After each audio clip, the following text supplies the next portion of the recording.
Assalamualaikum warahmatullahi wabarakatuh. My name is Izwan Hairizah Abdul Aziz, and our group will be making a presentation about Tax Audit Chapter 5, and I will be the first presenter for our group.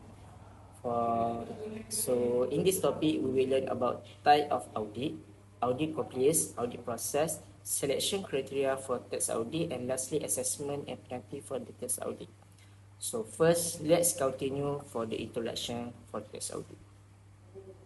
A tax audit is an examination of taxpayer business, record, and financial affairs to ascertain that the right amount of income should be declared and the right amount of tax should be calculated and paid in accordance with tax law and regulation. Today, we are giving into the work of tax audits an essential process ensuring the taxpayer comply with the tax law. A tax audit is an in-depth examination of taxpayer financial record to verify the accuracy of reported income and tax paid. So in the tax audit, we need to know that IRBN will carry out the two types of audit, which is the desk audit and field audit. So what is desk audit? Desk audit is held at the IRBN office. Desk audit are normally concerns with straightforward issue or tax adjustment which are easily dealt with via correspondence. And a taxpayer may be called for interview RIBN office if further information is required. Generally, a desk audit involves checking all information on income and expenses as well as various types of claim made by taxpayer and his income tax return. Source for the specific desk audit case can be referred for field audit action informed through a field audit notification letter. So for field audit, we can see field audit is one that takes place at taxpayer premise. It involves the examination of the taxpayer business record in the case of a sole proprietorship or partnership. If the taxpayer business record are incomplete, it may involve the examination of non-business records such as personal bank statement. And the taxpayer will be given a notice prior to a field audit may comprise any of the following types such as general compliance audit, special audit, and issue-based audit.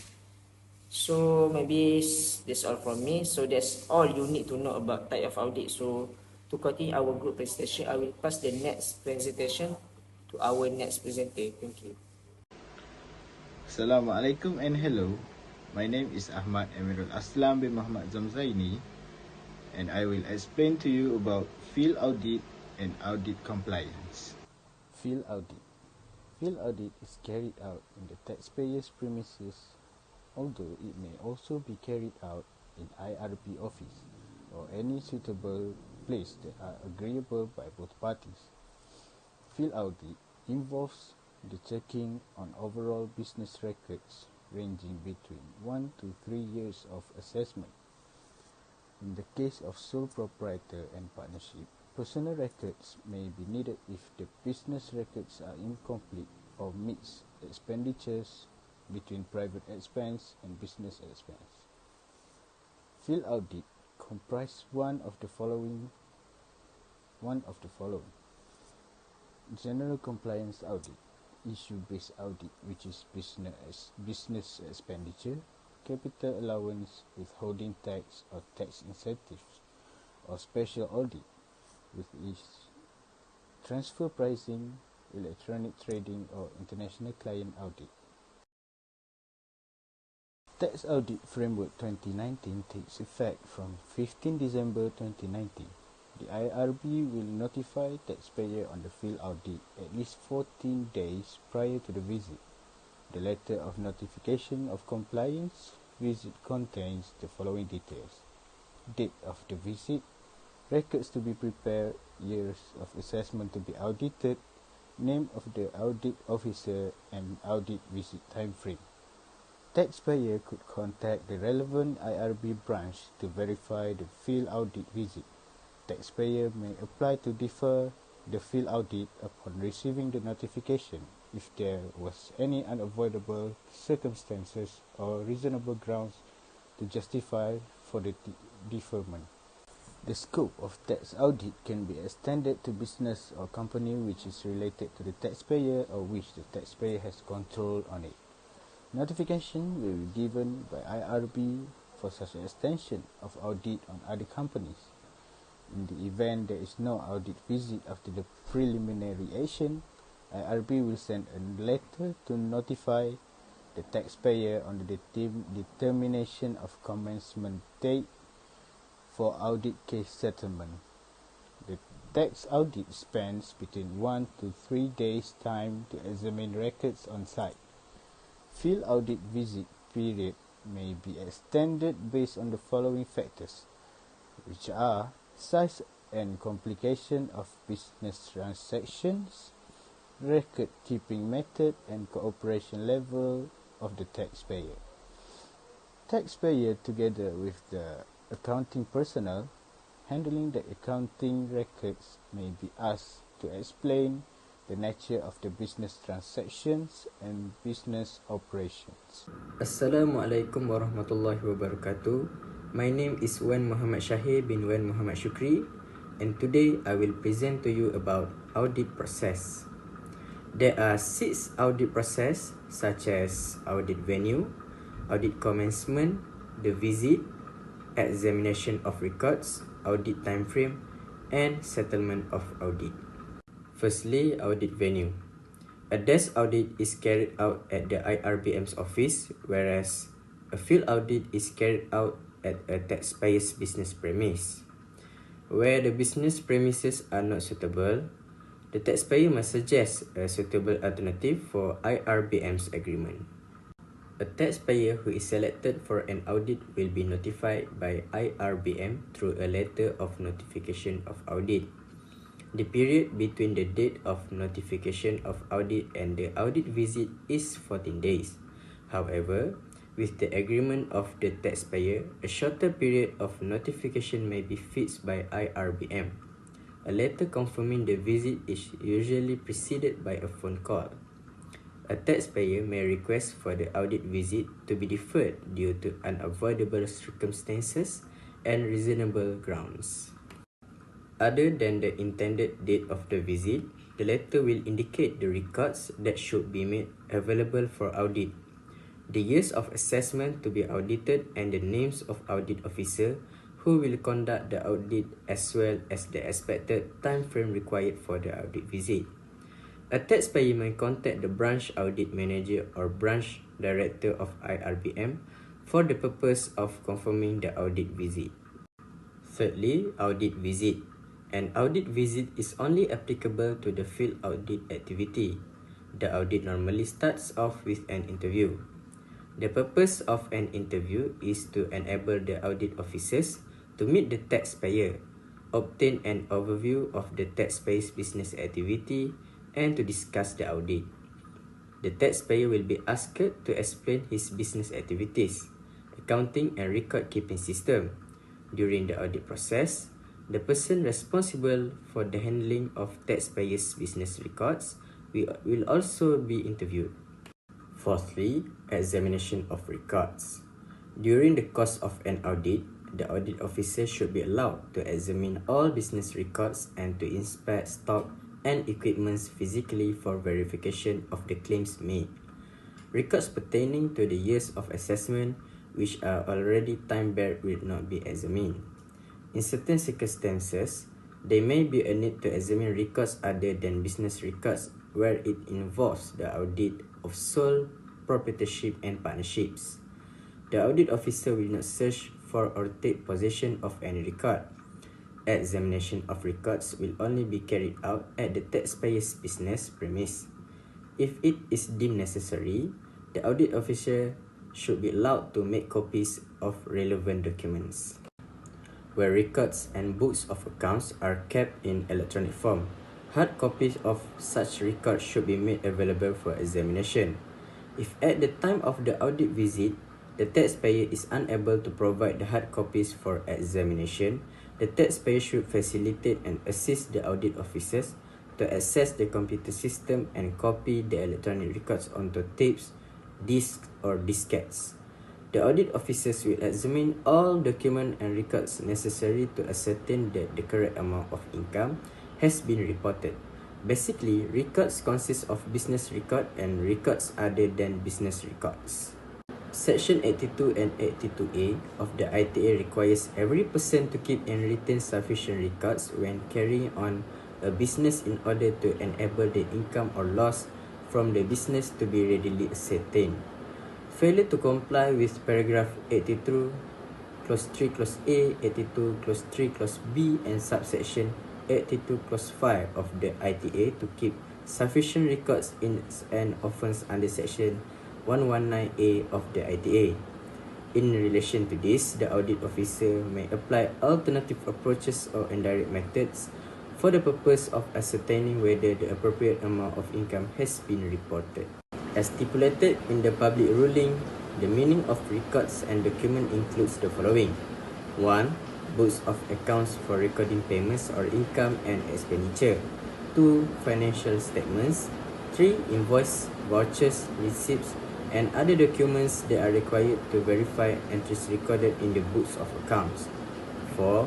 Documents, objects, material, articles, and things which are maintained and kept in the form of electronic medium. 5. Any other record as may be specified by the DGIR. Fifthly, audit time frame. The duration needed for conducting an in-person record examination range from 1 to 3 days, yet the audit duration might be prolonged based on various elements. Number 1, the scale and intricacy of business operations. Number 2, the format used for record keeping. Number 3, the level of cooperation received from the taxpayer.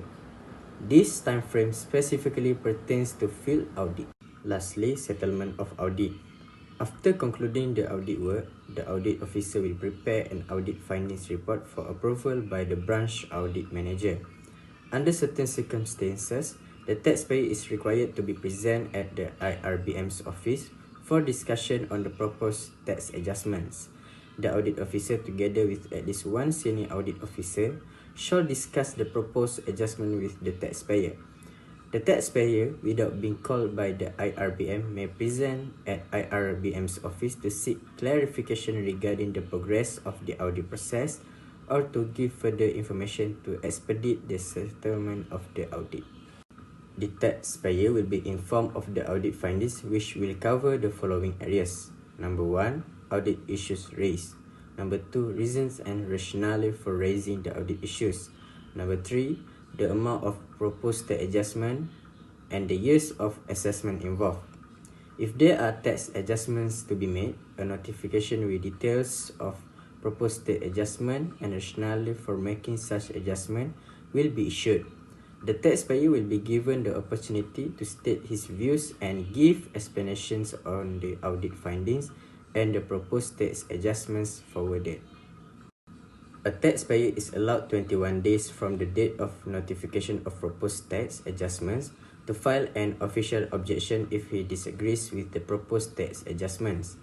Additional information and copies of evidence should be provided to support his objection. If no objection is made within 20 days from the date of notification of proposed tax adjustment, the taxpayer shall be deemed to have agreed to the proposed tax adjustment, or where an objection is found to have no basis in accordance with the provisions of the ITA, the taxpayer will be informed accordingly. Subsequently, a notice of additional assessment with appropriate penalty imposed under subsection 113 clause 2 or paragraph 44B clause 7B or subsection 112 clause 3 of the ITA or a notification of non-chargeability to tax will be issued.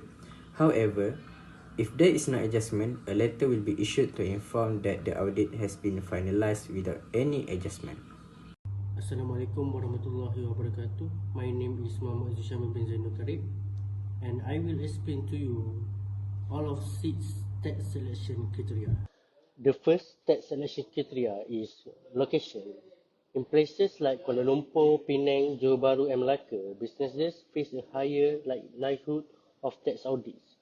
This is because the cities boast a strong presence of listed companies and bustling economic activities. setting them apart from other regions. The next one is specific industries. Industries such as property development, contracting, healthcare, taxi services, palm oil cultivation, telecommunication, and IT often find themselves targeted for tax audit. Their complex and ever-changing nature combined with unresolved issues make them particularly susceptible to scrutiny. The next one is contentious tax development. In tax audit, certain contentious issues such as transfer pricing, withholding tax, interest restriction, reinvestment allowance, and Section 4A rental income often take center stage. This topic sparking intense debate between taxpayer, the Inland Revenue Board (RIB), and the courts are prioritized due to their evolving interpretation and persistent dispute. Next, third-party information.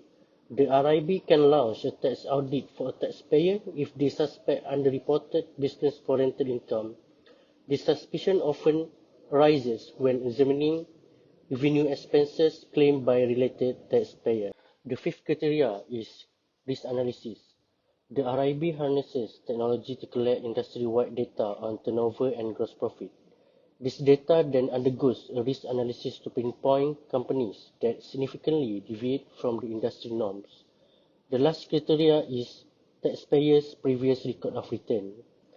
Taxpayers who frequently submit late returns or miss submission entirely face a heightened risk of undergoing a tax audit. And the last part is assessment and penalties. In the first part is the understatement of tax.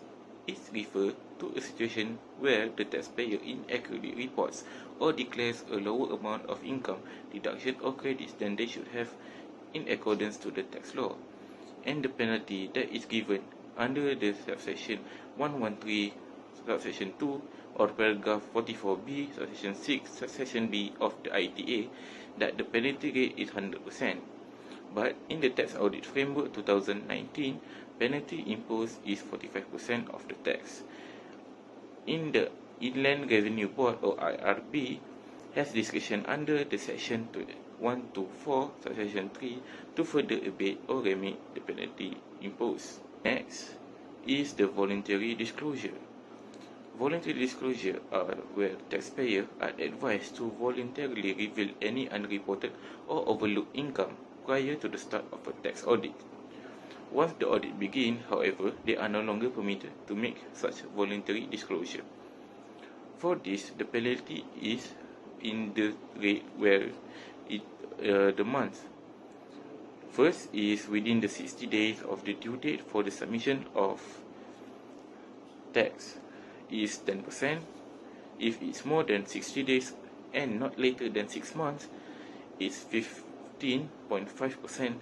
And lastly, if it is more than 6 months of the due date, then it is 35%. Next is the provision of reasonable facilities and assistance.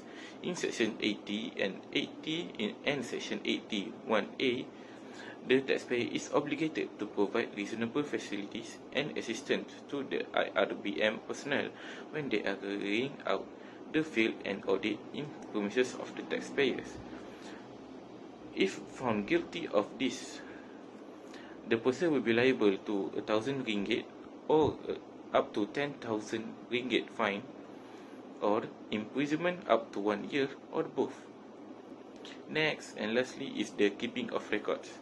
In Section 82, Subsection 1, Section A, every taxpayer carrying on a business shall keep and retain in safe custody sufficient record for as long as 7 years from the end of each year in which the business income or adjusted loss related to the Section 82, Section 1, Section A. If found guilty, the person is liable for RM300 up to RM10,000 of fine, or imprisonment up to 1 year, or both of the penalties. In conclusion, tax audit is an examination or review of a person or organization financial information and accounts to ensure they are complying with tax law. Two audits can be nerve-wracking. Being organized and responsive can make the process smoother. It's essential to understand your rights and obligations during the audit and, if necessary, seek professional advice to navigate through it efficiently. That's all from us. Thank you very much for hearing. See you again next time.